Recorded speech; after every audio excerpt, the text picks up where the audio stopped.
Hey, who loves dividends? I know I do. Some people even say they're free money. Now, while I may not agree that they're free, they certainly feel passive and they put a smile on my face whenever they drop into my account. So, I'm going to go over every single dividend I received in my 100K value portfolio. Welcome to the Fiscal Philosophy YouTube channel. I consider myself a value investor, and I like dividends just as much as the next guy.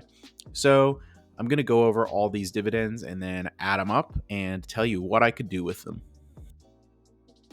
The first dividend I received in December was $50 from my shares of Intel. Intel is my largest and also oldest position in this value portfolio.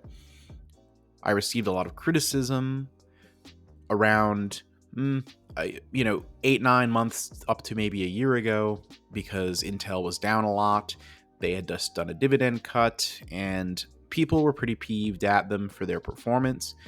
I still felt it was a good value, and I stayed the course and was patient, and now I'm doing quite well in this position.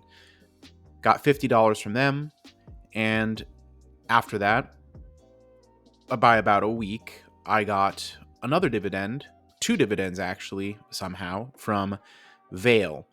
This is an iron ore company based in Brazil.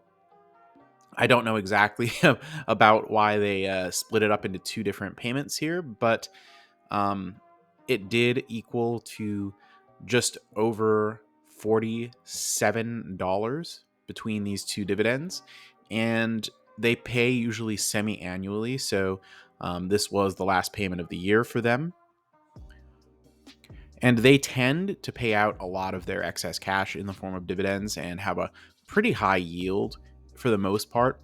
I like this because it's basic materials, and I think in the very long term, there will always be a need for iron ore, which is the primary resource that they provide. Next up, on the 12th, I received $96 from my 200 shares of Walgreens Boots Alliance. This will be the last time receiving this high dividend payout, as they did just do a pretty substantial dividend cut. This was cut, I believe, almost in half recently. So Walgreens is definitely making some changes. They have a new CEO, etc. After that, $20.50 from Key. This is the parent company of Key Bank. So this is a regional bank, and the share price suffered a lot during the last year because of the banking crisis that we had, where Silicon Valley and First Republic went under. So I'm definitely watching this one closely. The price still has not yet recovered to my basis, but they at least haven't cut the dividend. Last but not least, on this week, we had Horizon Technology Finance. This is a monthly dividend that's paid out. I received both the $33 in the regular monthly payment, as well as a $15 special dividend from the 300 shares of Horizon that I hold. This has been quite nice to have in my portfolio. Moving right along, and speaking of monthly dividends, I received another $6 in monthly dividends from Prospect Capital Corporation. This is another business development company that pays monthly.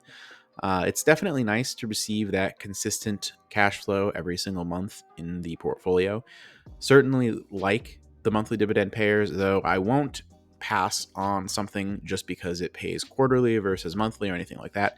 Don't even require dividends necessarily to invest in different companies, as long as I can make sense of the valuation. After that, we have $96 from Ares Capital Corp. This is another business development company.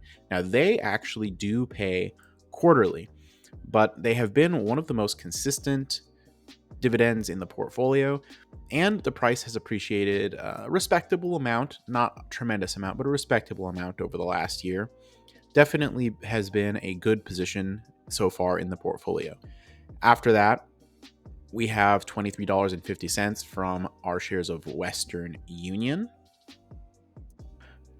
So I've mentioned before that I really like companies that move money around, and there is a segment of the population in the world that is almost entirely reliant on Western Union to move money for them. And this is probably not going away anytime soon, although this is somewhat of a cigar butt in a sense. I think I will get my value out of it. And last, and certainly not least, we got $24 from Bank of America. Bank of America also fell hard last year during the banking crisis, but they've actually rebounded to at or just above my basis at this point, and I'm pretty happy to have Bank of America in the portfolio, though honestly, it's not one that I'm super enthusiastic about, so if it does go above a certain point, I won't mind if perhaps I lose the shares at some point. That was, in fact, the last dividend of December 2023. Now, let's add those dividends up and see what we could do with these dividends if we were spending them. For all of you math wizards out there, that came up to $411.38. Now, this is not necessarily life-changing money in any given month, but it certainly is an amount that you can certainly do a lot with to improve the little things in your life. There's certainly some bills that could be paid with this. Not all of them for sure. Certainly you couldn't live off this in the US, but I personally would never say no to an extra $400 a month that I didn't have to get up and go into a job every day in order to get. Your car payment.